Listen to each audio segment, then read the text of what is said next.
Study technique के बारे में बात करते हैं। इस स्टडी टेक्निक को मैं बोलता हूं माइंड मैप। अगर आप कोई भी एमएससी लेवल एंट्रेंस एग्जाम के लिए प्रिपरेशन कर रहा है या फिर सीएसआई और नेट के लिए प्रिपरेशन कर रहा है, ये स्टडी टेक्निक बहुत ही महत्वपूर्ण होगा आपके लिए। क्यों? क्योंकि कभी कभार ये होता है कि हम लोग जब बुक खोल के बैठते हैं, हम लोगों को पता नहीं चलता कि कितना पढ़ना है, कितना कहाँ से पढ़ना है, और अल्टीमेटली जो होता है घंटों से घंटों हम लोग बुक लेके बैठे हैं और कुछ पढ़ाई नहीं हो रहा है। ऐसे ही होता है सबके साथ। तो इसीलिए मैं एक स्टडी टेक्निक इंट्रोड्यूस करने जा रहा हूँ जिसको बोलते हैं माइंड मैप। तो हम लोग क्या करेंगे, एक बेसिक फ्रेमवर्क के द्वारा कोई भी कॉन्सेप्ट को अच्छे से समझेंगे। तो जब भी हम उसको रिकॉल करेंगे, उसी सेम फ्रेमवर्क को यूज करके हम लोग उसको रिकॉल करेंगे और आसानी होगी उसको समझने में, उसको याद करने में। तो चलिए हम लोग शुरू करते हैं। तो before that, if you haven't yet subscribe to my channel, hit that subscribe button. तो चलिए आज हम किसके बारे में माइंड मैप बनाएंगे? हम लोग माइंड मैप बनाएंगे ग्लाइकोजन मेटाबॉलिज्म के बारे में।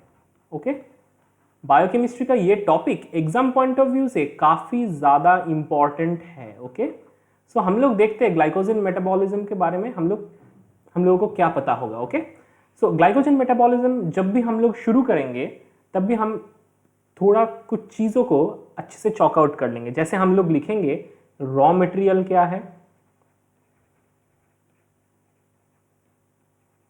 एंड एंड प्रोडक्ट क्या है।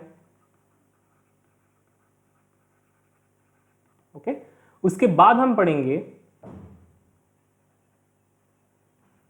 Where does it occur, then बोलेंगे व्हेन डज इट ऑकर,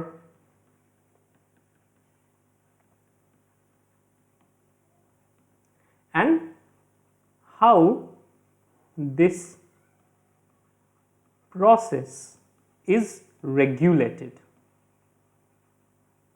तो ये 3-4 चीज हम लोगों को बहुत अच्छे से जानना है। तो रॉ मटेरियल, अगर आप कोई भी एक मेटाबॉलिक प्रोसेस को मान लो, या फिर मेटाबॉलिक पाथवे को मान लो, सो 2 तरह के पाथवे हो सकता है। एक हो सकता है एनाबॉलिक मतलब चीजों को बनाना, constructive, and catabolic, right. Catabolic मतलब चीजों को तोड़ना, या फिर डिस्ट्रक्टिव मतलब एनाबॉलिज्म, कैटाबॉलिज्म, दोनों का दोनों सिचुएशन ही हो सकता है कोई भी एक मेटाबॉलिज्म के बारे में। तो ग्लाइकोजन का भी एनाबॉलिज्म हो सकता है, ग्लाइकोजन का भी कैटाबॉलिज्म हो सकता है, राइट गाइस। तो वही हम लोग पढ़ेंगे। तो ग्लाइकोजन का जो एनाबॉलिज्म होता है उसको क्या बोला जाता है, और जो कैटाबॉलिज्म होता है उसको क्या बोला जाता है? तो सिंपली एनाबॉलिज्म को बोलता है ग्लाइकोजेनेसिस। जेनेसिस टर्म पे फोकस कीजिए, जेनेसिस मतलब टू मेक, एंड ग्लाइकोजेनोलाइसिस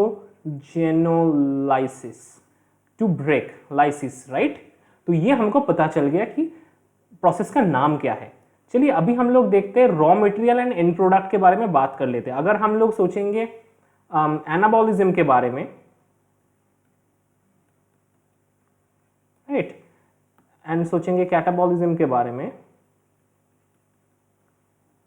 तो कैटाबॉलिज्म में रॉ मटेरियल क्या होगा भाई? ग्लाइकोजन है, और एंड प्रोडक्ट क्या होगा? ग्लूकोज होगा। वेयर एज एनाबॉलिज्म में ठीक उल्टा होगा, राइट। एनाबॉलिज्म में स्टार्टिंग प्रोडक्ट क्या होगा? ग्लूकोज होगा, और एंड प्रोडक्ट क्या होगा? ग्लाइकोजन होगा। So basically anabolism goes from glucose to glycogen and catabolism goes from glycogen to glucose, right. So लगभग ये प्रोसेस एक दूसरे का ऑपोजिट है। So where does it occur? In terms of organs it occurs in liver which is the metabolic hub, and also muscle, because muscle can store glycogen and muscle can utilize that glycogen later on for strenuous exercises. उसके बाद क्या होगा? To some extent kidney में भी हो सकता है। अभी सबसेलुलर लोकेशन पूछेंगे तो it takes place in cytosol, because enzymes are cytosolic. So सारे का सारे एंजाइम साइटोसॉल में है. When does it occur? So glycogenolysis occurs during starved state / strenuous exercise, when your body need a lot of energy and body need to burn the glucose to get that energy. Similarly guys, when does the anabolism occurs?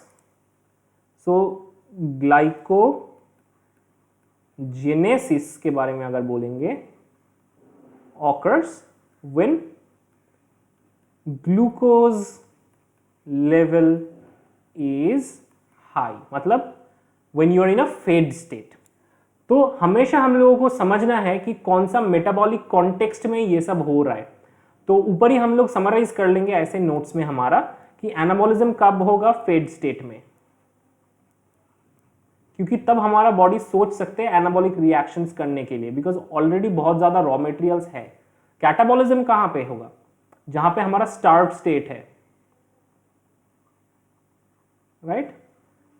तब नया कोई चीज बनाने का जरूरत नहीं होगा और कर भी नहीं सकते.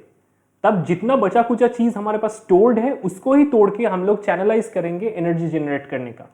तो ये तो हम लोगों को समझ में आ गया, राइट गाइस? तो अभी थोड़ा हम लोग ये पाथवे के बारे में अच्छे से पढ़ लेते. तो चलिए देखते हैं. तो हम लोग शुरू करेंगे कहां से? कैटाबॉलिज्म से या फिर एनाबॉलिज्म से, कोई भी एंगल से शुरू करना चाहते हैं तो ठीक है. तो एक एंड में हमारा क्या होगा? एक एंड में होगा हमारा ग्लूकोज और दूसरे एंड में हमारा होगा ग्लाइकोजन, राइट? सो ग्लूकोज से पहले हम एनाबॉलिक प्रोसेस को देख लेते हैं जिसको हम बोल रहे हैं ग्लाइकोजेनेसिस. सो ग्लूकोज से हमको पता है ग्लूकोज फॉस्फोराइलेट होकर क्या होता है? Glucose 6 phosphate, right? तो ये हमको पता है, right guys? So glucose to glucose 6 phosphate होता है और उसके बाद ग्लूकोज 6 फॉस्फेट ग्लूकोज 1 फॉस्फेट में कन्वर्टेड हो सकता है. After that, a UDP moiety can be transferred into glucose. Okay, that is called activated glucose format. Okay, तो हम लोगों ने क्या देखा? ग्लूकोज टू ग्लूकोज 6 फॉस्फेट हुआ, ग्लूकोज 6 फॉस्फेट से ग्लूकोज 1 फॉस्फेट हुआ. Then via UDP glucose, it is getting attached to a glycogen chain, pre-existing glycogen chain. Let's say the glycogen chain is N residue long. तो क्या होगा? N+1 residue हो जाएगा, मतलब एक सिचुएशन में एक ही ग्लाइकोजन में एक ग्लूकोज मॉलिक्यूल अटैच्ड हुआ, राइट? तो अभी हम लोग क्या करेंगे? क्विकली इसका एंजाइम्स को देख लेंगे. एंजाइम्स जब भी देखेंगे हम लोग अलग से सर्कल करके रखेंगे रेगुलेटरी एंजाइम को, क्योंकि regulatory enzyme is the enzyme which would be regulated by hormones और it would be regulated by transcriptional control and all. तो वो एंजाइम्स को हम लोगों को अलग से पॉइंट आउट करके रखना होगा. तो ग्लूकोज से ग्लूकोज 6 फॉस्फेट बनाने में जो एंजाइम यूज होता है वो है अपना हेक्सोकाइनेज, और वो हमको सभी को पता है, right? So it is hexokinase, right? तो ग्लूकोज 6 फॉस्फेट से ग्लूकोज 1 फॉस्फेट बनाता है फॉस्फोग्लूकोम्यूटेज, राइट? फॉस्फेट ग्रुप 6 पोजीशन से 1 पोजीशन में चला आया तो एक म्यूटेज टाइप रिएक्शन हुआ ना. उसके बाद यूडीपी ग्लूकोज कौन बनाता है? यूडीपी को कौन ट्रांसफर करता है? तो यूडीपी मोइटी को ट्रांसफर करता है एक phosphorylase enzyme, UDP glucose phosphorylase. And ultimately जो एंजाइम के नाम में अभी लिखूंगा जिसका नाम है ग्लाइकोजेन सिंथेज. ये glycogen synthase is basically the rate limiting enzyme, and this step is very slow. This enzyme is under control of several hormones and transcriptional control. तो पूरा पाथवे को रेगुलेट करने के लिए लास्ट जो ये एंजाइम है इसको ही रेगुलेट करेंगे तो पूरा पाथवे का आउटपुट रेगुलेट हो सकता है. तो ये रेगुलेटरी एंजाइम को हमेशा आपको अलग से लिख के रखना चाहिए आप लोगों को. ओके गाइज, ठीक है. अभी क्या करना है हम लोगों को? ग्लाइकोजेन से लेके ग्लूकोज बनाना है, मतलब ग्लाइकोजन को तोड़ के ग्लूकोज बनाना है। तो ऑब्वियसली ये पाथवे अभी जाएगा उल्टा डायरेक्शन में। तो अभी देख लेते हैं उल्टा डायरेक्शन में कैसे ये पाथवे जा सकता है। तो ग्लाइकोजन टू क्या बनेगा, पहले ग्लाइकोजन 1 फॉस्फेट, उसके बाद ग्लाइकोजन 1 फॉस्फेट से बनेगा ग्लाइकोजन से बनेगा ग्लूकोज 1 फॉस्फेट। अभी ग्लूकोज 1 फॉस्फेट से glucose 6 phosphate and then it would make glucose, right. तो ये blue arrows would tell you it is the process of glycogenolysis, right. तो यहां पे भी जो एंजाइम्स है दोज वुड बी डिफरेंट। तो चलिए हम लोग लिख लेते हैं वहां पे कौन सा वाला एंजाइम्स यूज होगा। तो यहां पे जो एंजाइम्स यूज होगा तो वो हम लोग लिख लेते हैं। सो पहले जो एंजाइम ग्लाइकोजन से एक एक करके ग्लूकोज 1 फॉस्फेट को हटा देता है वो है, दो सेट ऑफ एंजाइम है actually, which is known as glycogen phosphorylase. बहुत ही इंपॉर्टेंट एंजाइम है और ये है rate limiting enzyme, right.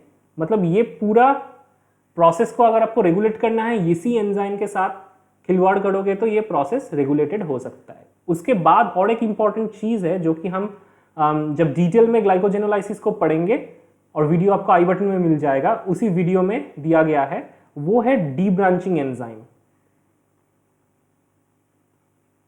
Okay, ये दोनों एंजाइम का कंबाइंड इफेक्ट से ग्लूकोज 1 फॉस्फेट रेसिड्यूज अलग हो जाता है। अभी ग्लूकोज 1 फॉस्फेट से जो ग्लूकोज 6 फॉस्फेट बनता है वही सेम पाथवे को ग्लूकोज फॉस्फोग्लूकोम्यूटेज ही ट्रिगर करता है। मतलब ये जो एंजाइम है ये एंजाइम बाइडायरेक्शनल फंक्शनलिटी दिखा सकता है, लेकिन ग्लूकोज 6 फॉस्फेट से ग्लूकोज बनाना पॉसिबल नहीं है हेक्सोकाइनेज के द्वारा।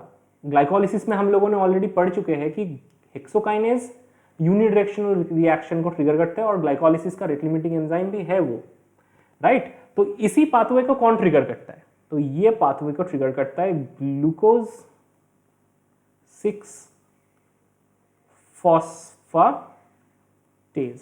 तो ओवरऑल हमको पता चल गया कि मतलब ये पाथवे कैसे होता है और कितना आसान भी है, राइट। तो हम लोगों ने स्टार्ट किया था ग्लूकोज से, हम लोगों ने एंड किया है ग्लाइकोजन में, और दूसरी बार स्टार्ट किया ग्लाइकोजन में, एंड किया है ग्लूकोज से। तो दोनों डायरेक्शन में almost the pathway is by directional, लेकिन यहां पे मैं आप लोगों को याद कराना चाहता हूं ये पर्टिकुलर स्टेप। देखो overall intermediates are same apart from this one. This intermediate is exclusive to the genesis process. So we see here this is the glycogenesis process